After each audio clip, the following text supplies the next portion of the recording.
परम आदरणीय श्रोतागण, सादर नमन। आशा करता हूँ आप स्वस्थ एवं प्रसन्न मुद्रा में होंगे। आज आपके समक्ष प्रस्तुत है विषय कुंभ स्नान, पाप से मुक्ति का प्रमाण पत्र। कुंभ स्नान पाप से मुक्ति का प्रमाण पत्र है। निश्चित रूप से कुछ भक्तों का ऐसा विश्वास होगा, विशेष रूप से कट्टर सनातन धर्मियों का। जब कट्टर धर्मावलंबी की बात आती है तो यह बात स्पष्ट करना चाहूँगा कि लाखों करोड़ों सनातन धर्मावलंबियों के बीच एक तुच्छ सदस्य मैं भी हूँ, लेकिन मैं स्वयं को कट्टर सनातनी नहीं समझता और शायद इसीलिए विश्वास के साथ तर्क को भी जगह देता हूँ। जब हम गंगा स्नान को सनातन धर्म का एक अभिन्न हिस्सा समझते हैं तो आइए सनातन धर्म के पोषक कुछ और तत्वों को स्मरण करते हैं। गीता, गंगा, गौ, गणेश तथा गायत्री, ये पांचों शब्द सनातन धर्म के बहुत बड़े पोषक माने जाते हैं। इनके अलावा महर्षि वेदव्यास कृत श्रीमद् भागवत महापुराण, आचार्य तुलसी कृत श्री रामचरितमानस, श्रीमद् भगवद गीता आदि को सनातन धर्म का आधार स्तंभ माना जाता है। साथ ही इन्हें सनातन धर्म का मार्गदर्शक ग्रंथ भी माना जाता है। यदि इस विश्वास में तर्क का प्रवेश हो रहा है तो मैं स्पष्ट कर देना चाहता हूं कि आपके विश्वास को कमजोर करना मेरा उद्देश्य बिल्कुल नहीं है। मैं आपके विश्वास का दिल से सम्मान करता हूं। इसके बावजूद इस विश्लेषण के द्वारा मैं आपको एक नए क्षितिज की ओर ले जाना चाहता हूं, एक नवीन दृष्टि देने की बात सोचता हूं। आइए बिंदुवार आगे बढ़ते हैं। पहला बिंदु उदाहरण स्वरूप इंग्लैंड के कैथोलिक चर्च का लें। एक समय विशेष में इन चर्चों की सत्ता सर्वोपरि थी। कालांतर में इन चर्चों में भ्रष्टाचार व्याप्त हो जाता है और चर्च इस हद तक गिर गए थे कि पाप विमोचन पत्र जारी कर किसी भी अपराधी या पापी को किसी भी स्तर के अपराध या पाप के लिए क्षमा प्रदान किया जा सकता था। लोग बढ़ चढ़कर अपराध में लिप्त हो गए थे, यह सोचकर कि चर्च जाते ही उनको वहाँ से पाप मुक्ति, अपराध मुक्ति का क्षमा पत्र मिल जाएगा। चर्च में भ्रष्टाचार का बोलबाला हो गया था। समाज अंधेर नगरी बन गया था। ऐसी परिस्थिति में प्रतिक्रिया स्वरूप प्रोटेस्टेंट ग्रुप का उदय हुआ और चर्च जिसकी सत्ता सर्वोपरि हो गई थी और जो निरंकुश होकर समाज को पापाचार और कदाचार के द्वारा नष्ट भ्रष्ट कर रहा था, उस पर अंकुश लग गया। अब आप बताएं कि चर्च जिस पर लाखों करोड़ों लोगों की श्रद्धा थी, क्या सही राह पर था? यदि नहीं तो उस पर अंकुश आवश्यक था या नहीं?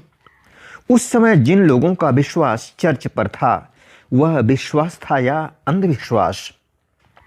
दूसरा बिंदु लेते हैं सनातन धर्म के शायद सबसे बड़े प्रवक्ता महर्षि वेदव्यास के रूप में, क्योंकि कहा जाता है कि व्यासोच्छिष्टम जगत सर्वम, अर्थात ज्ञान की दृष्टि से सारा संसार महर्षि वेदव्यास का उच्छिष्ट अर्थात जूठन है।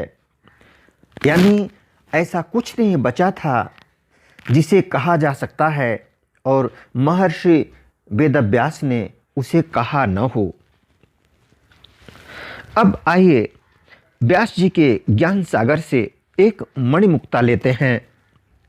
अष्टादश पुराणेषु व्यासस्य वचनद्वयं परोपकारः पुण्याय पापाय परपीडनम। महर्षि वेद व्यास जी ने 18 पुराणों की रचना की और यदि निष्कर्षतः देखें तो उन 18 पुराणों का निचोड़ यही है कि परोपकारः दूसरे की भलाई पुण्य और पापाय परपीडनम, और जो दूसरों को कष्ट देना है वह पाप है। तो यदि हमारा जीवन दूसरों को कष्ट दे रहा है, दूसरों को दुख दे रहा है, दूसरों को पीड़ा पहुंचा रहा है, तो क्या कुंभ स्नान में वह सामर्थ्य है कि हमारे द्वारा जो पाप किए जाते रहे हैं या कुंभ स्नान के बाद भी होने की संभावना है? क्या कुंभ स्नान उन पापों से हमें मुक्त कर सकेगा? इसी प्रकार का भाव आचार्य तुलसी ने इन शब्दों में व्यक्त किया है। परहित सरिस धर्म नहीं भाई, पर पीड़ा सम नहीं अधमाई। अर्थात दूसरों के हित के समान कोई धर्म नहीं है और दूसरों को पीड़ा देने के समान कोई अधर्म नहीं है, कोई अधमाई, कोई नीचता नहीं है। तो हम यदि इस भाव से गंगा स्नान करते हैं कि हमारा जीवन बदलेगा नहीं और हम वहाँ जाते ही उन सब से मुक्त हो जाएंगे, तो शायद यह एक गलत फहमी मात्र होगी। संत कबीर के समय में प्रचलित यह मान्यता कि काशी में मृत्यु होती है तो स्वर्ग और मगहर में मृत्यु होने से व्यक्ति नरकगामी होता है। कहा जाता है संत कबीर अपने मृत्यु की समीपता का एहसास हो जाने पर इसी मगहर में आकर बस गए थे और इसी जगह पर उन्होंने अपनी नश्वर देह का परित्याग किया था। क्या संत कबीर नरकगामी हुए होंगे? निर्णय आपके हाथ में है। क्या मगहर, जिसे नरक के लिए जाना जाता था, संत कबीर को नरक में भेजना उस मगहर के हाथ में था? मगहर की वो ताकत थी कि संत कबीर जैसे व्यक्तित्व को, उनकी पुण्यात्मा को नरक में भेज सके? अर्थात शायद आप सहमत होंगे, यह मान्यता संत कबीर पर लागू नहीं हुई होगी। स्वर्ग और नरक की अवधारणा पर आइए थोड़ा प्रकाश डालते हैं। नरकास्थिता नामी जीवलोके चत्वारि चिन्हानि बसंति देहे। नरक स्थित यानी जो नरकगामी लोग हैं उनमें 4 चिन्ह होते हैं। अत्यंत कोपा कटुका च वाणी, दरिद्रता च स्वजने सुबैरम। अत्यंत क्रोधी होते हैं, अत्यंत कोपी कटुका च वाणी, बात बात में कड़वी भाषा का प्रयोग करते हैं। अत्यंत कोपा कटुका च वाणी, दरिद्रता च स्वजने सुबैरम। कितना भी पास में हो असंतोष का भाव होता है और अपने ही घर परिवार में बैर का भाव पला रहता है। इसी तरह से स्वर्गास्थिता नामी जीवलोके चत्वारि चिन्हानि बसंति देहे। स्वर्ग में जो स्थित लोग हैं उनके भी 4 चिन्ह होते हैं। वे कौन से हैं? दान प्रसंगा मधुरा च वाणी। दान का भाव, देने का भाव, जो भी अपने पास उपलब्ध है सामर्थ्य के अनुसार हमेशा जो देने का भाव रखता हो। दान प्रसंगा मधुरा च वाणी, वाणी में मिठास हो। देवार्चनम ब्राह्मणम तर्पणच्च। देवताओं की पूजा अर्चना और ब्राह्मण अर्थात ब्रह्मम जानाति सह एव ब्राह्मणः। ब्रह्म को जानने वाले धार्मिक व्यक्ति, संत व्यक्ति की जो सेवा करते हैं, ब्राह्मणम तर्पणच्च। निश्चित रूप से गंगा मैया परम पावनी हैं, लेकिन क्या वे ऐसे पापियों को पाप मुक्त करने का विशेषाधिकार रखते हैं? कैसे पापी? बाढ़े खल बहु चोर जुआरा, जे पर धन लंपट परदारा। ऐसे लोग जिनकी दृष्टि दूसरे के धन, दूसरे की स्त्री पर है, करहीं अनीति जाय नहीं वरनी। अनेक प्रकार से जिनका जीवन अनीति का पर्याय बन गया है। सीधा ही विप्रधेनु सुर धरनी। ब्राह्मण, गाय, सुर, धरनी अर्थात अपने संबंध संपर्क में आने वाले लोगों के बीच जिनका जीवन अनीति का पर्याय है।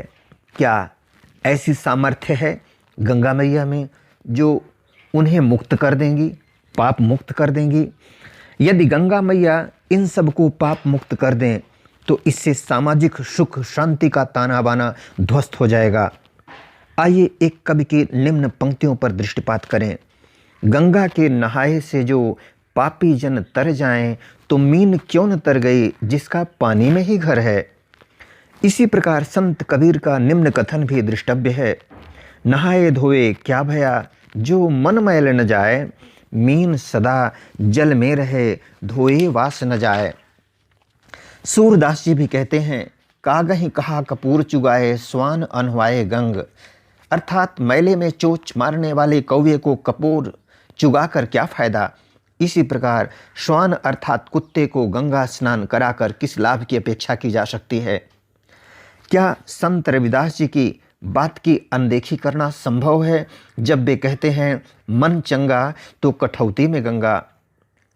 अर्थात जीवन में व्यक्तित्व का परिष्कार आवश्यक है, पवित्र जीवन जीने की दरकार है।